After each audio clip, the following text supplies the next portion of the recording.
The cold here is something else I really was not prepared for. Coming straight from an Australian summer where we've had a drop of about 50 degrees or so to get here. We hopped out of the car on the first day and the helicopter pilot told us that it was minus 26 degrees. And Harry and I just looked at each other with wide eyes and were not feeling the best, thinking, what have we got ourselves into here? I'll say the tail's full. Well, before this trip, I think the coldest temperature I'd ever been in was about -5 or -6. So I'm really struggling with the cold, I have to say. Hi, Jason. How are you doing, Claire? I'm good. My feet are cold, so I'm gonna start moving. They're gonna chop her up the smaller batteries. Okay, yeah. Beacon, is it turned on? Oh, yeah. Equally, I'm unbelievably impressed with the Canadian cavers, the way they are just so tough and driven, and they just keep going and going and going. They're very, very impressive. But me, not so much.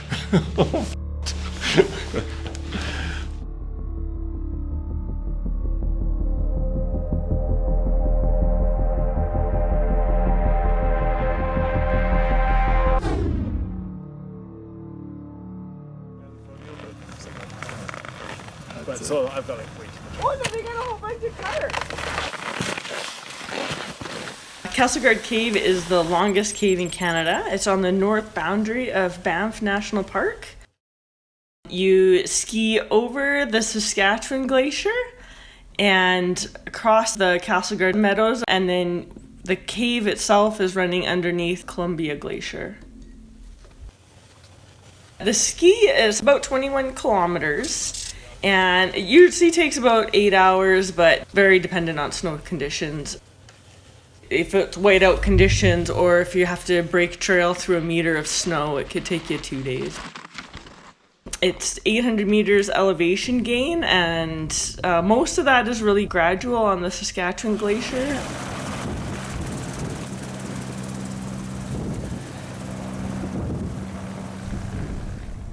So we're blaming this entire trip on a guy called Jason Levine, who is one of these local crazy Canadians, and we were lucky enough to stay with Jason 18 months ago when we came to meet Tom Crisp here and do some cave diving.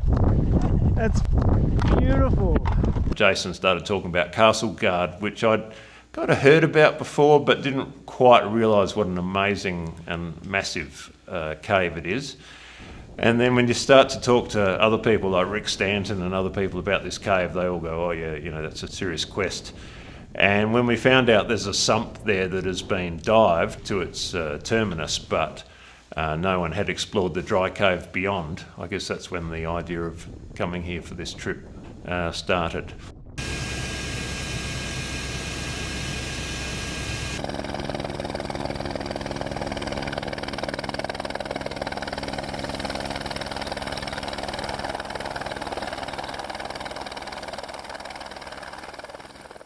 Just in the entrance of Castleguard Cave. It's taken about 21 kilometres to ski tour to get here from the car. Team 1 skied in the first day with a few supplies just to come in and make sure the cave entrance was open. They got here and found that the ice crawlers, which is the lowest part of the cave that potentially freezes shut, and basically determined that there was airflow through it and we could get through. It just might take a little bit of digging. The rest of us came in the day after. When the morning's -20, everything freezes. There is a big moraine to go up, which is kind of dealing with avalanche hazard, or you're into this kind of bare windblown slope that's partially frozen, partially not. 3 of us started out overseas and flew into Calgary, where we met up with the Alberta Speleological Society. Craig and Harry chop it in with all the dive gear. Had I known quite how much dry caving and how difficult the dry caving was to get to the sump in the first place, I think I would have paid a little more attention to my fitness, which I think is partly contributing to my current state of disintegration in this cold weather.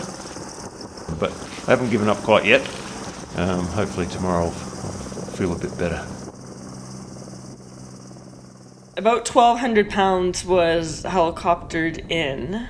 Soften the line, generator, petrol for the generator, all the batteries. So it's just like that dive gear and all the tanks.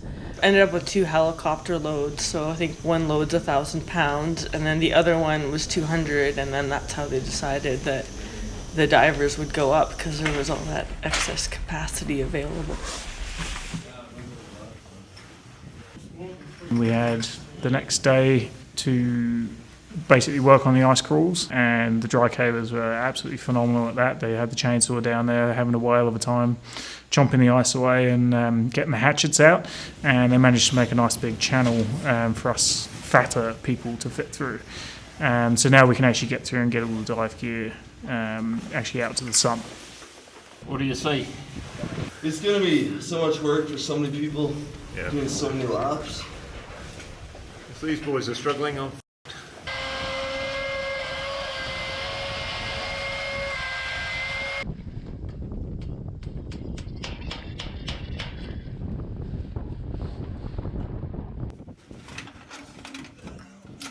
You having a break? I'm having a break, yeah. Oh, I don't blame you, mate. You've probably been working hard, chopping down trees. Oh, yeah. What's going on up there? I'm still too fat to fit through. I could use a couple more lines right at the last 8 inches maybe. All right. Have the others of Matt and Claire gone through, have they? Yeah.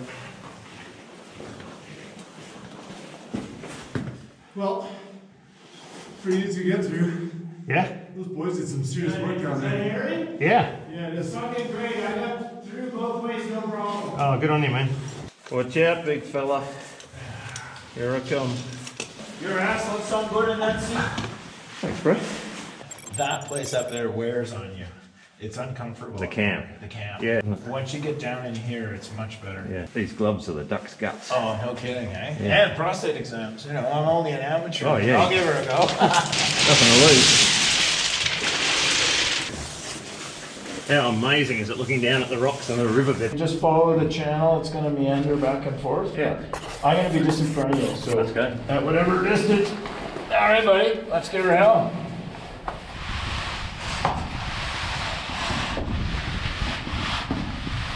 Take chest bit here. Not bad, just wriggle a little bit.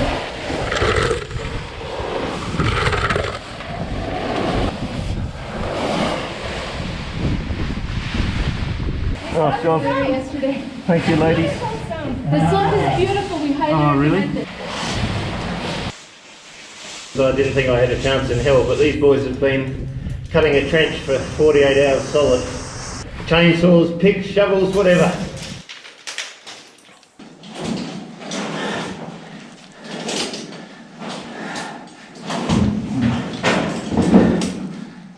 It's been varying between -10 and -15. Once you become accustomed to life in the sleeping bag, it really seems like a very inviting place to stay, and you're not particularly keen to get up and get out of it in the morning. I'm not kidding. There is more toilet paper in Castleguard Cave than in Canmore and Calgary combined. Last night went to bed about, I'd say 9:30, 10 o'clock, and I think it was 9 o'clock this morning when I got up. So it's a particularly disgraceful performance, but I am not the worst on this trip. -19 on the campsite, it's not easy to get your shoes in.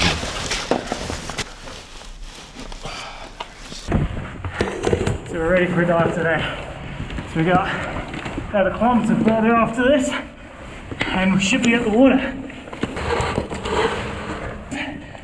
We spent 2 days sawing a section out with a chainsaw. It's about -20 outside, and everything's frozen.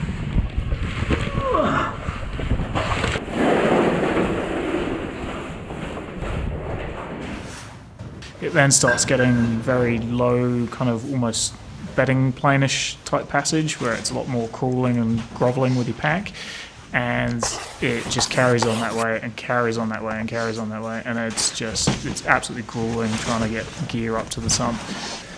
There's a few other little rock squeezes on the way, which are kind of entertaining because you kind of roll your bag out in front of you and then you squeeze through and then follow it down. and all the floor is just sharp, kind of bouldery rocks. So your knees take an absolute pounding, so do your elbows. You're crawling on rocks, so you're just like planting your knees and hands, and then you just move the tank, kind of inch by inch. We're gonna be like millionaires. You already are, buddy. You're rich in spirit. Well, I think we're going pretty well. This is early stage in the big foray to the other side of the sump, and we're making pretty good time through the dry section, so I think we'll be maximum 2 hours here, which is a pretty handy schedule. It'll be great if we can get this day over in 10 hours or so. Eventually you pop out towards the sump and it just opens up, so you can actually stand up. There's a good platform there that we can gear up on. That sounds like a great plan. It's going to be an awful lot of footage of your ass, Craig. Well, lucky it's such an attractive ass. I reckon we've probably got another half hour left to the actual sump. Yeah. Should hopefully open up a little bit after this, but we've just had a good while on our knees and sharp rocks and those 2 little squeezes, and then hopefully it gets a little bit nicer from here on out. And once we get to the actual sump itself, there's some nice area that we can actually stand and get a bit more comfortable. The sump itself is a fissure that drops down to the water and seems to carry on out towards the back wall, and you can see just this huge shaft descending. From Martin Grove's reports, should go down to about 20 metres before we then pop out into more phreatic passage, which slowly starts coming back up to the surface after roughly 1 kilometre of underwater section. It's a beautiful dive, absolutely stunning. It takes about 50 minutes to swim from one side to the other. Just big passage, you drop down the 20 metre shaft. Okay, I'll just find a spot where you can pass me. And then we broke out into the clear water as soon as we hit the horizontal going passage, and it just slowly kind of creeps its way back up from 20 metres up until the surface on the other side.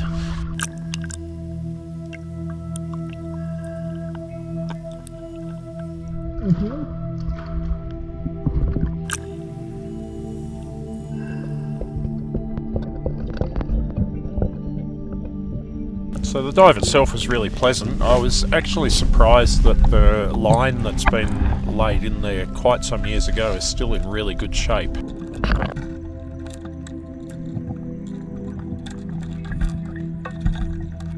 When Martin put that through, he did a pretty good job. It's quite securely laid. But because we'd been told that the floods go through this sump, I expected that it would be ripped apart and we'd have multiple line repairs to do.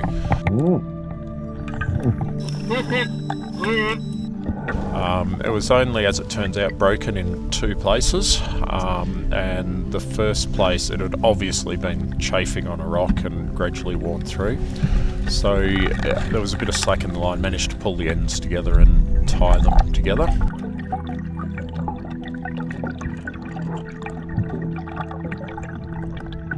It was broken in another place as well, and we jumped past that pretty quickly.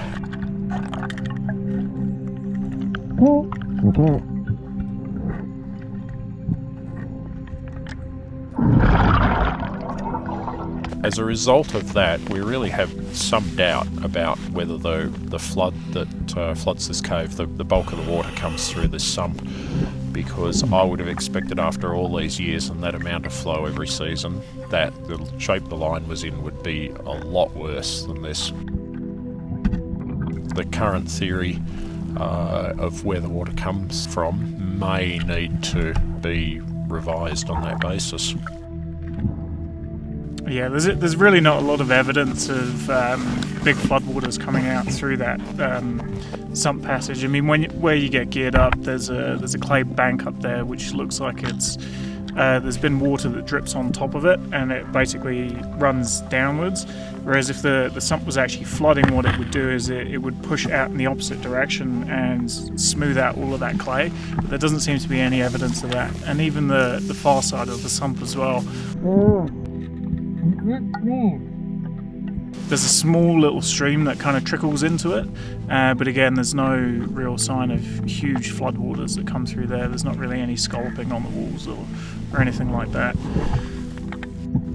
So on the far side of the sump, the information that we had previously from Martin Groves was that the sump surfaced and there was quite an open area, easy to get out of the water, and that there was tunnel leading off from that. So we were very excited about this, and that was our chief objective of this whole trip, was to explore that tunnel.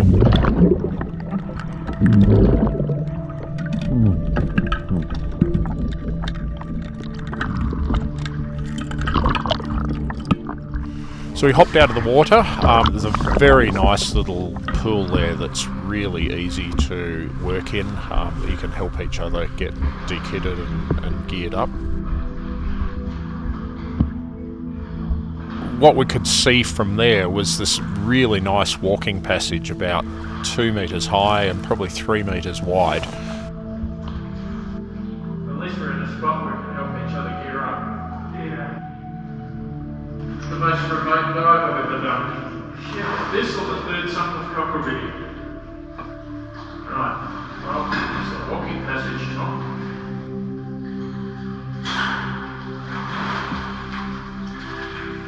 I headed up there first for just a little bit of an explore. Unfortunately, after about 30 metres, it narrows down to this rift passage. I proceeded up that, but it was really getting a little bit hairy to go up there in a dry suit, because I was very concerned about tearing the dry suit or damaging it somehow, sitting down on a sharp bit of rock. And so abandoned that, came back to where Tom was, and we started a survey just with the idea of surveying as far as we could reasonably, just to get an idea of what direction it's heading in. It's certainly heading straight, and my impression is it's going upwards a bit as well. There was a little tiny stream flowing in the bottom, so definitely water flows down here, but as we mentioned before, there's some doubt because of the formations that are in there, some pretty fragile formations, whether the full flood comes through there. So we surveyed up there about 60 metres or so, and then we thought, well, it's really a little bit dangerous here, because if we do tear a dry suit, then we're in all sorts of trouble for the trip out. So we turned around and headed home. We ended up surveying only about 60 metres of passage before we decided it was probably a bit too gnarly to be doing in dry suits.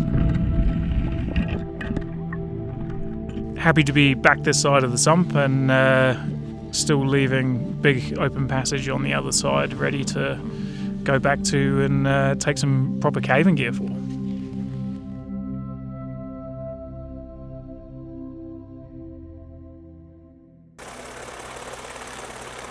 I think 16 people hauled and participated on this trip.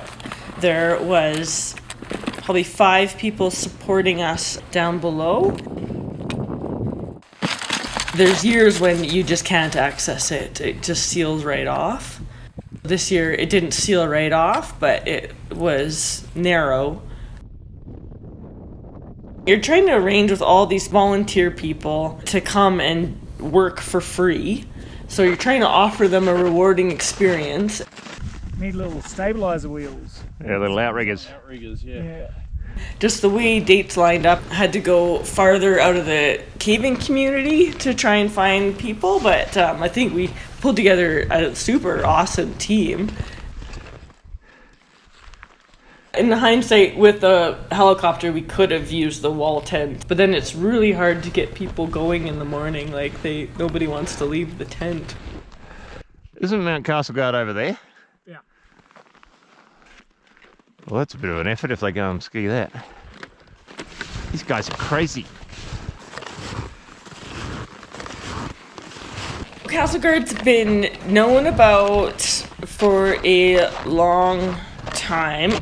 Cave exploration started in earnest in the 60s there. There's a McMaster University group that did karst studies. All the research that we have on the cave is from that group.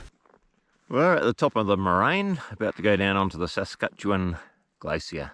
Just saw a nice little avalanche across the other side. So we'll keep our heads down, I think is the only thing we can do. But conditions are absolutely perfect. Probably perfect for avalanches as well. Tom Crisp is about to launch himself down that thing, which in my opinion is a very unwise thing to do. I'm worried that I'm skiing on snowshoes.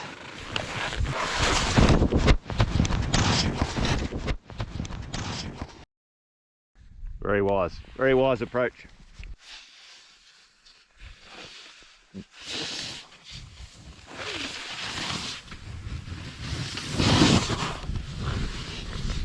The sump lead was sitting there for 10 years prior. Like, it's an awesome lead, but it's so challenging logistically.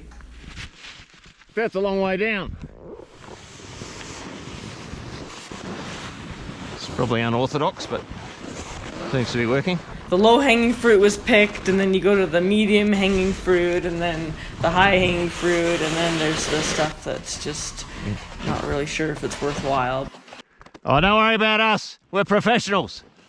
So we're walking down the Saskatchewan Glacier now, and about 5 hours into the walk from Castleguard Cave, and looking around me at this scenery, I'm starting to think this might just be the most spectacular thing I've ever done in my life. I have to say the time inside the cave has been pretty tough, so to be out here in the outdoors and just basically tramping in this amazing place all makes it pretty worthwhile.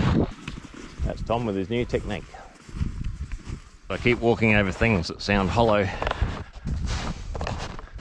It doesn't feel good. I feel like we're at the beach. Nice. Right? Nice.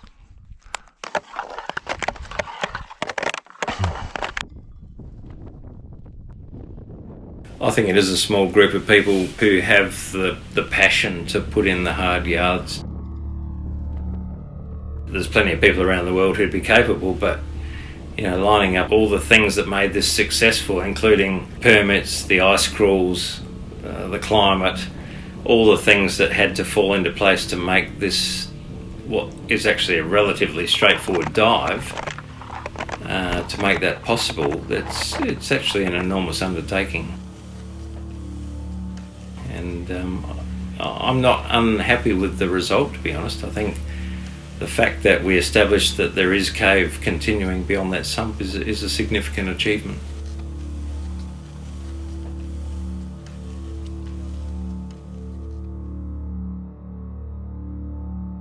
I love all of you people, but I didn't buy the best cut of meat for you. It's the cheap.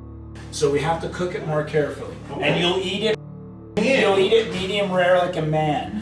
What did you have to do to become part of the wet mules? I'd rather not talk about it.